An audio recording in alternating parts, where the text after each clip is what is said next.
जय जगन्नाथ माँ हाथ रोषे को आप समस्त को बहुत बहुत स्वागत। बंधु मैंने आज रेसिपी ओडिशा ऑथेंटिक आरिसा पिठा। हाँ, बहुत इजी आ बहुत टेस्टी। चलतु या बनवा स्टार्ट करवा।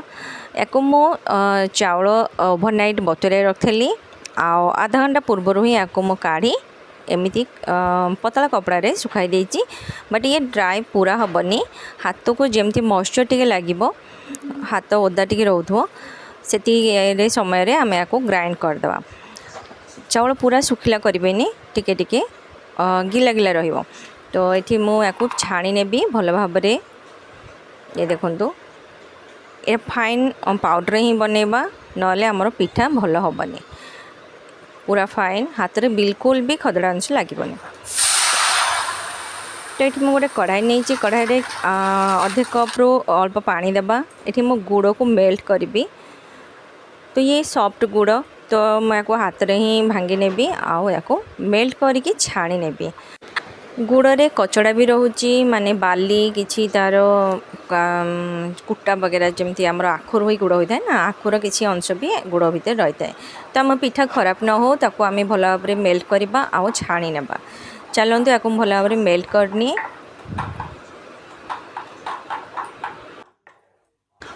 देखंतु गुड़ मेल्ट हो गला, या मुझे छाणी नेबी।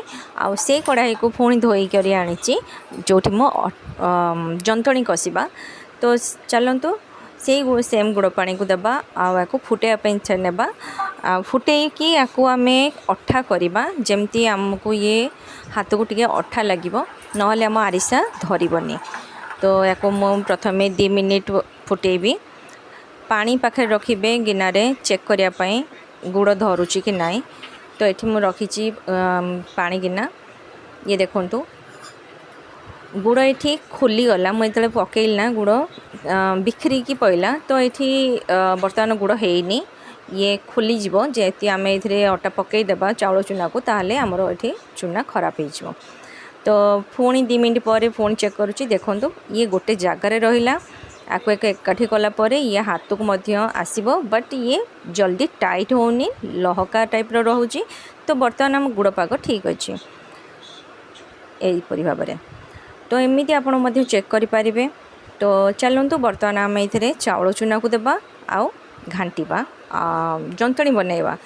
बट ये आप चेष्टा करिए दूसरा लोकर ये नापी साहाय्य नापी। एकुटिया बिल्कुल हो पारनी, नले लम्स आसब आउ चाउल चूना गोटा हो मीन्स क्या एकाठी हो। तो जिते बड़े चाउल चूना दि जाए फटाफट से घाटिकी प्लेन करा जाए, मिसा जाए। तो ये 2 जन ही मिसिकी करने को चेष्टा करेंगे। मुझे एकुटिया ये तो मुझे ट्राए करी, बट मो हाथ भी हेलानी। कढ़ाई एपट सेपट हो। तो ये मो हजबैंड को साहाय्य नहीं। चलतु जंतणी केमिति हम आ केतिकी मोटा रहिबो या केतिकी पतला रहिबो ता मध्ये देखंतु। एठार मु मेजरमेंट कहि नउची कि मु केते नेची। तो ये मो हाफ ग्राम नेची चाउल, जहाँ को मु भिगाई की गुंड करथिली। आउ आधा हाफ ग्राम नेची गुड़। बट से 300 ग्राम ही यूज करची आरिसा पिठा करने पे। आउ चाउल चूना रु मध्य 2-3 चामच 2 चामच अधे से बलीगला। जो आमर डो बनीगला आउ दरकार पड़लानी, से आप स्टॉप भी करदे जे अधिक आपको यूज न करा जाओ, नले ये टाइट हो। बर्तमान देखो आमर ये कढ़ाई रू छाड़ा आउ डो फॉर्म रे भी आसीगला। तो ये मु तेल कढ़ाई बसैली। तेल मुझे रिफाइन तेल, आपको घीरे बनाई पारे। बट मोर ये सबकि रिफाइन नहीं बनाऊँगी।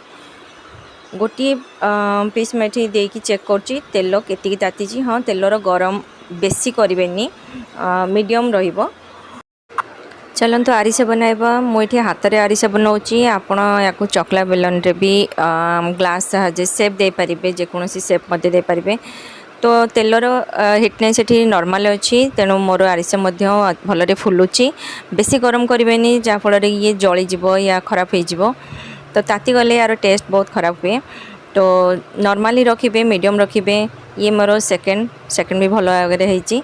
चलतु एपरी भाव में मुझे बनई नेबी बट गोटे रिक्वेस्ट करी आपण दूसरा पर्सन हेल्प नियंतु काम जल्दी हम जड़े छाणब जड़े बनई चलो तो यहपरी भाव कम जल्दी होता है आउ भल भी होता है जड़े करने फल किसी जिनस नष्ट भी हुए।